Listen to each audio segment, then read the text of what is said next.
Going to an amusement park is one of the most popular leisure activities. With their abundance throughout the world, it's never been easy to get a day of fun and thrills with the family. Despite this, themed entertainment has always proven the more desirable option compared to generic amusement parks, with the likes of the Disney and Universal parks being some of the most attended entertainment venues in history. Just like amusement parks, theme parks can be found all across the globe. Typically, these are separated into different themed areas with no general theme linking them together. However, there was once a park in the UK entirely themed to America, in Derbyshire of all places. Join me as we take a look into the most beloved defunct UK theme park, through its ups, its downs, records and embarrassing moments. This is the story of the American Adventure.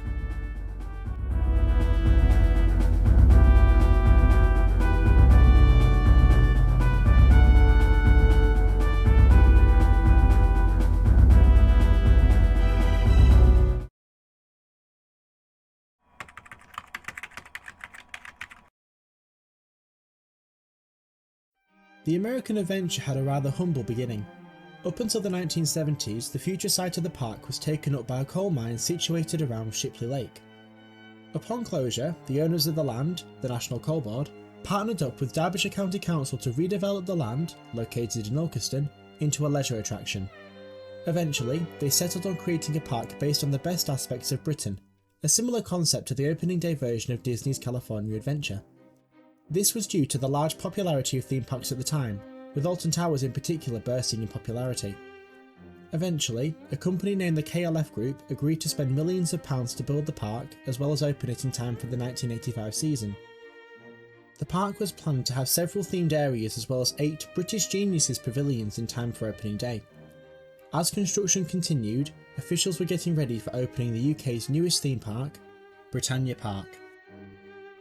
The 27th of June 1985 was the grand opening for Britannia Park. This was no quiet opening. The ceremony featured the boxing legend Henry Cooper, as well as a flyover by the Concorde. As guests entered the park, they were about to experience the best of all things British, or so they thought. The park was nowhere near finished. Only 5 of the 8 pavilions was open, and the only large ride on site was half a miniature railway. The area of the park that was most complete was the grand entrance. Most of what would be Britannia Park, however, was nothing more than a muddy mess. Unfortunately, the park was never able to become what it originally envisioned. The summer season of 1985 was unusually rainy, especially compared to 1983 and 84. This meant less guests were willing to journey to the park. Not to mention how unfinished the park was, people didn't feel the need to visit Britannia Park at all. What made the whole situation worse was that the KLF Group was in serious debt, and the floundering park did little to help this. By the 9th of September 1985, the park had shut down. In the wake of the park's closure, the situation for the KLF Group seemed to worsen. The large amount of debt, including £10,000 owed to Henry Cooper, was not paid back and resulted in a fraud investigation. This led to the CEO of the KLF Group to be jailed. Despite this investigation and following trial, there was an attempt to reopen Britannia Park in 1986, which was unsuccessful. After this, Derbyshire County Council purchased the park for £2.6 million before promptly getting John Rigby, head of Park Hall Leisure, involved. Rigby also ran the relatively new Camelot theme park and had big plans for the small Derbyshire park. With Rigby's involvement, the park was subsequently sold to Granada, who was working with Rigby in Park Hall for Camelot and Granada Studios. After this acquisition, it was decided to drop the British theme and instead theme the park to the land across the pond, as John Rigby saw a market for a Cowboys vs Natives themed park. Through the 1986 season, the park was completely rethemed and expanded. The quintessentially British park was slowly being transformed into a park themed around America, and just like America, the park was bigger, much bigger. By 1987, Britannia Park was nothing more than an embarrassing memory. In its place stood the UK's newest theme park, the American Adventure.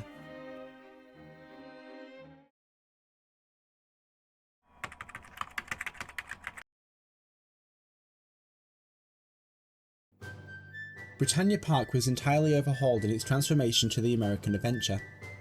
This was no small task, with the whole park being split into 2 sides. On one side was the Native Americans, while the other side housed the Cowboys. Infrastructure already in place was repainted and rethemed to match. The park's British Genius Pavilion was adorned with fiberglass faces, and inside was a huge soft play area named Pioneer Playland, with the building itself being renamed to the Aztec Kingdom. The park's half-finished miniature railway was also renamed the Santa Fe Railroad in time for the park's opening. The park had much more to offer on opening day. Many more rides were brought in for 1987, including some of the park's longest-lasting flat rides and coasters. These included 2 powered coasters. One of these was called Buffalo Stampede and was manufactured by Zamperla. This was situated right next to the lake, meaning you could get great views of the rest of the park as you rode. This ride was most known for the buffalo head on the front of the train. The other was Runaway Mine Train, manufactured by Big Country Motioneering. This ride was notable as it shared a structure with the park's log flume named Cherokee Falls. Like Runaway Mine Train, this was also manufactured by Big Country Motioneering and will send riders in and around an artificial mountain in 2 drops before returning to the station. The park also opened some well-known flat rides this year too.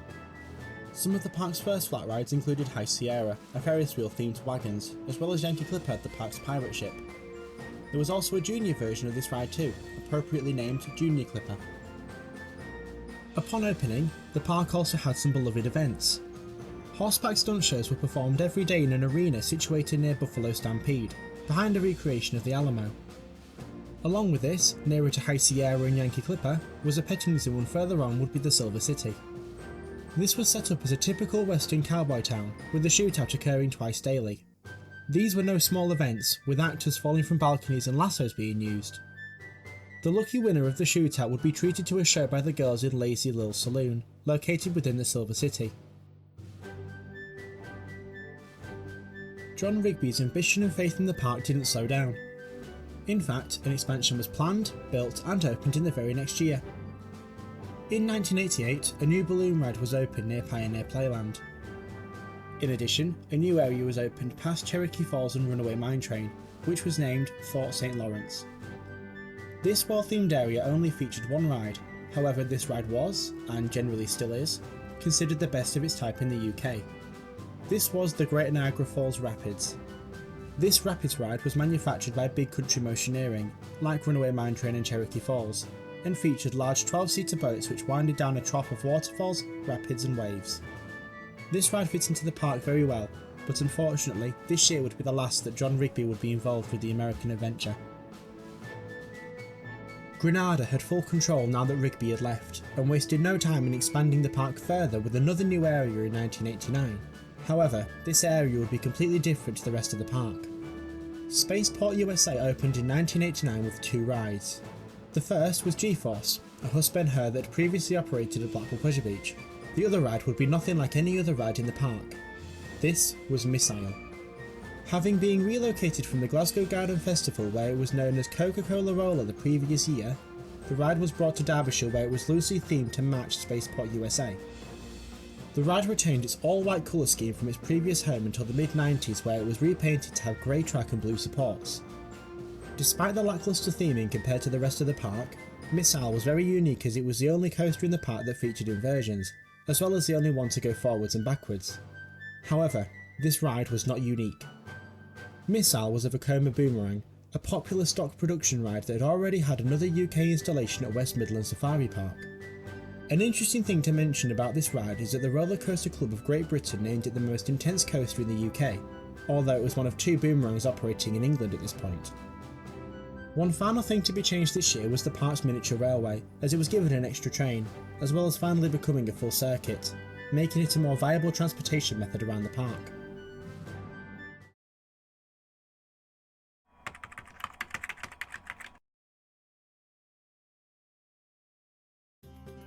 The introduction of Spaceport USA was the beginning of park management installing attractions which did not fit into the park's Cowboys vs Natives theme. This continued in 1991 with the installation of a Vekoma Canyon trip relocated from Morey's Piers. This was placed in the Alamo area and stood out against the arena and Buffalo Stampede. 1991 would be the park's most popular year yet, with 625,000 visitors that year. The park's branding would once again be muddied in 1993 when the Cowboys vs Natives theme was entirely dropped. The park would now be generally themed to America, with the patriotic red, white and blue being painted all around the park. 1993 would also introduce a reimagined version of an already existing ride. Cherokee Falls originally opened with 2 small drops. However, the ride will be extended with a 3rd drop at a height of 60 feet. This was to gain back the record for the tallest log flume which Cherokee Falls had briefly upon opening, until Loggers Leap at Thorpe Park opened and took the title from them.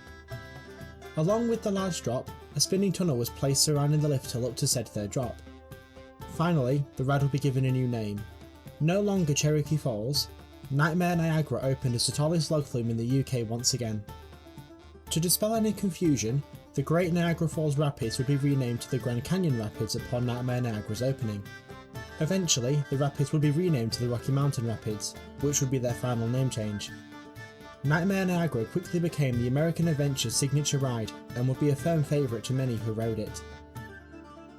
The following year, 1994, was very big for the UK theme park scene.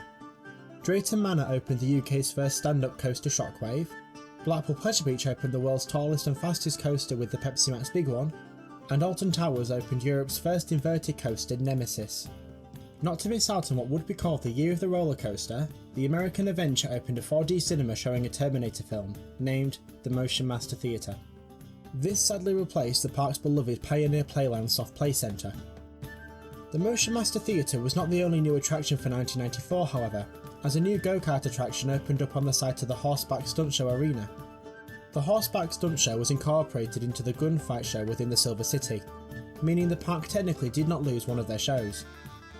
These additions and changes did not do much for the park however, as most of the UK were focused on the steel behemoths at Blackpool Pleasure Beach and Alton Towers, meaning the park had less overall attendance than projected from their new additions. The success of Nemesis at Alton Towers gave the higher-ups of the American Adventure an idea. To compete with new roller coasters, they would need to build one themselves. At the same time the park was looking for a new coaster, Lightwater Valley was selling their double inverting coaster named Super Looper. This was due to the park being in financial trouble at the time. Super Looper eventually made its way to Ilkeston and was constructed on the site of Canyon Trip, which had been removed the previous year to head to Camelot. The stars seemed to align for Granada as before the ride was constructed, they acquired LWT, which meant they had access to the Gladiators brand. As a result, the Alamo was completely replaced by the Gladiators Arena and Super Looper would be given the name of Iron Wolf. The ride was opened in 1995 by Michael Van Wyck, also known as Wolf, who also opened Nemesis the year prior. The park seemed to rush the building of Iron Wolf as the ride was not repainted and for the first year of operation you could still see the Lightwater Valley branding on the front of the train. Along with this addition, Sooty was also incorporated into the park with his own Wild West show.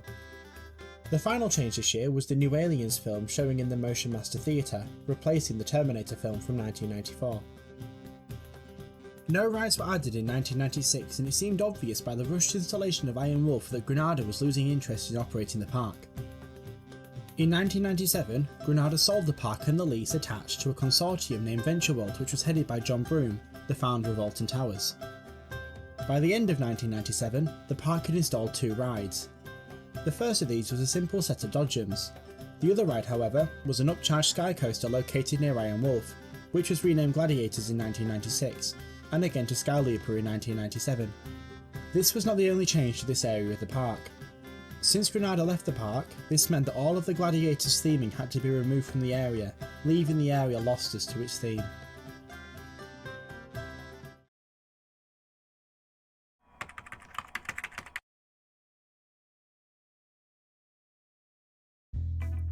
The next year began with the opening of a Vekoma flying island located on Snake Island, an island in the middle of Shipley Lake. This ride provided amazing views of the park and surrounding scenery. However, suffered from many mechanical issues meaning fire crews often had to rescue guests stuck atop the ride. The other, more impactful change for this year was the closure of the park's main entrance, originally constructed for Britannia Park. Publicly, this was blamed on subsidence, but the real reason was John Broome's plans for the park. Broome believed the park should all be situated on one level, rather than having the entrance above and guests having to walk down. Broome had the main entrance moved nearer to Buffalo Stampede and Sky Looper. While originally opening with temporary structures similar to parking booths, Broome promised a new grand entrance would take its place soon.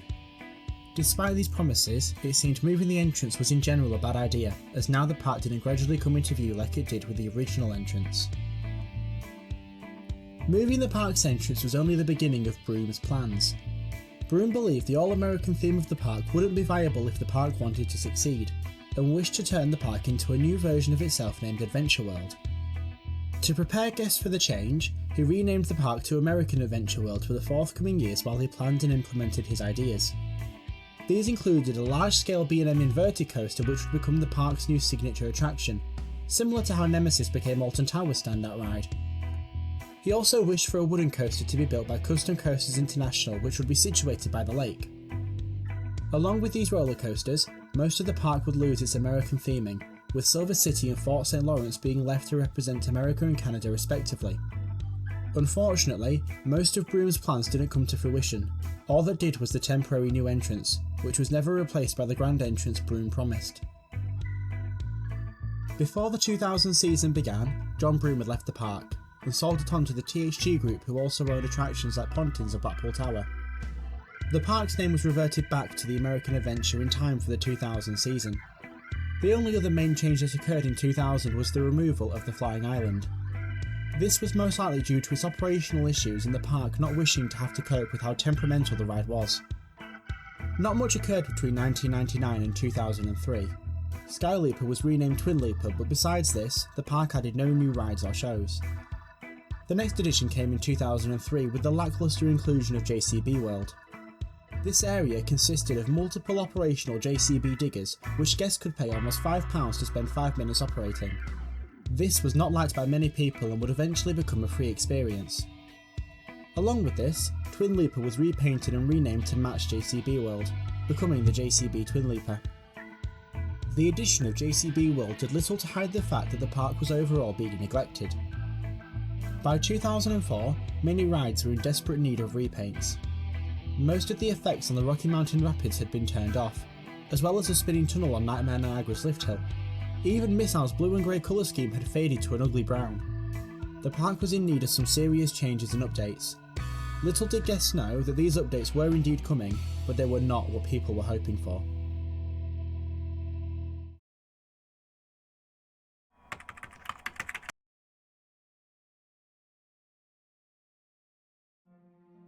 The 2005 season began in March. When guests went to look in their maps, they noticed two large areas missing. All of Spaceport and Fort St. Lawrence was nowhere to be seen. The areas were still there, but they were left standing but not operating. A worse revelation, however, was the absence of Nightmare Niagara. This ride was also left SBNO by the park. These closures were not due to a lack of staffing by the park. Instead, the park had decided that their target demographic should be families with younger children. This meant rides like Missile, Rocky Mountain Rapids and Nightmare Niagara no longer fitted into the park. With this change of target demographic, 3 small flat rides manufactured by Zamperla were brought in. These included a rocking tug, a small carousel and a fire brigade ride. These small rides were randomly placed in the park with no care for theming, which itself showed an overall lack of care for the park. Later into the year, demolition began on the park's beloved Nightmare Niagara, properly signifying the change into a family park, as well as giving the title of tallest log flume back to Thorpe Park. Amidst the sad state the park was in, a fan of the park sent a letter to park officials which included potential ways to keep the park open for longer, as at this point attendance was at an all-time low. This fan got a reply which dismissed his idea, saying the industry isn't as straightforward as people think. The park seemed bleak, with seemingly a less exciting future ahead of it.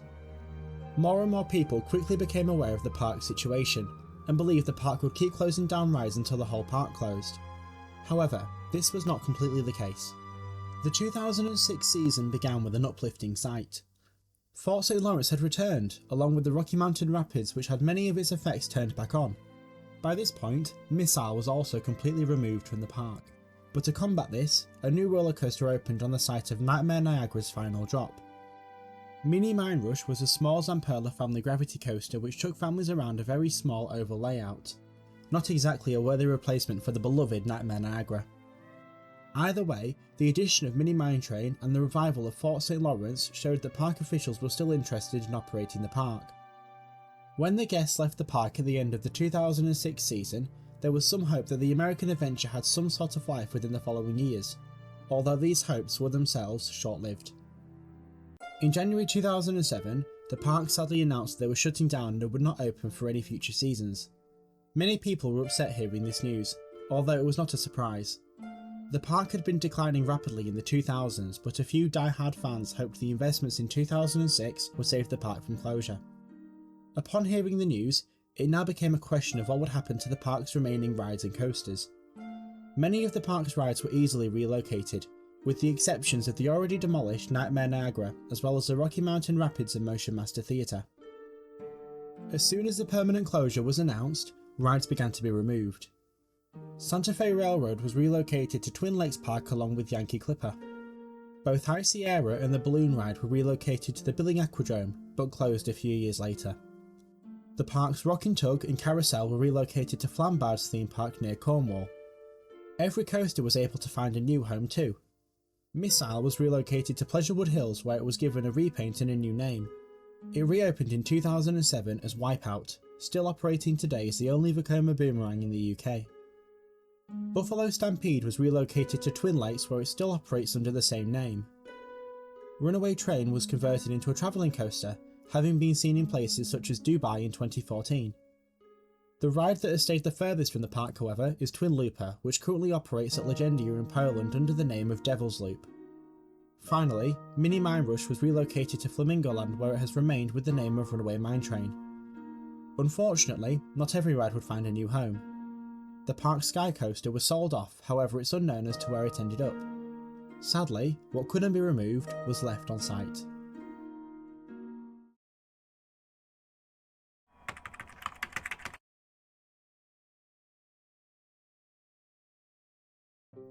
In the following years, some effort was put into cleaning the site up.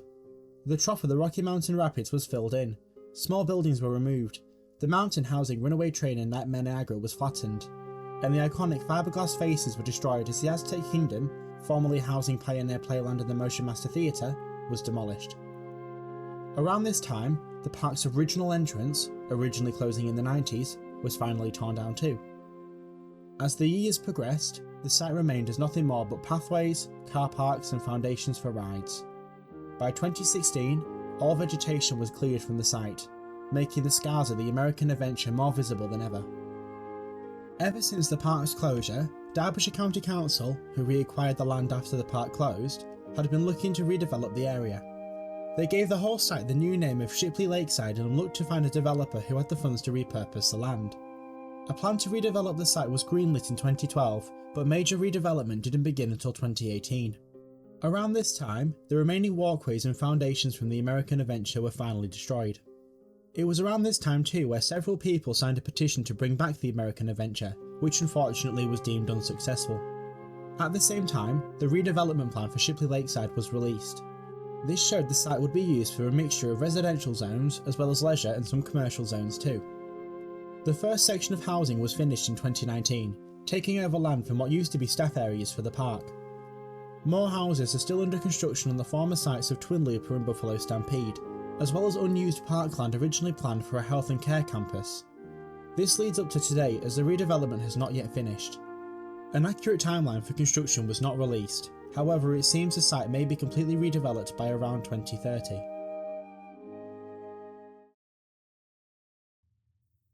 The American Adventure didn't have the easiest life. From its very inception as Britannia Park, to the declining quality of additions and heartbreaking removals leading up to its closure, it's safe to say that things didn't often go well for the park. A series of bad choices made by the ever-changing owners certainly led to the park's tragic early demise. The American Adventure only lasted 19 years, 21 if you include its short time as Britannia Park. Its short life really has to make you wonder if it would still be around today if some things were done differently. Would the park be better off if John Rigby didn't leave, or if John Broome was able to introduce the rides he wished? Either way, our reality is that the park is gone, but not forgotten. As of now, what sits by Shipley Lake is an unfinished housing and commercial development, but to theme park fans and families who lived it, it was once home to the most intense ride in the UK, amazing horseback and shootout shows, and the tallest log flume in the UK. These people will always remember the fun times they had at what can be called the unluckiest park in the UK. They will always remember Shipley Lakeside as the American Adventure.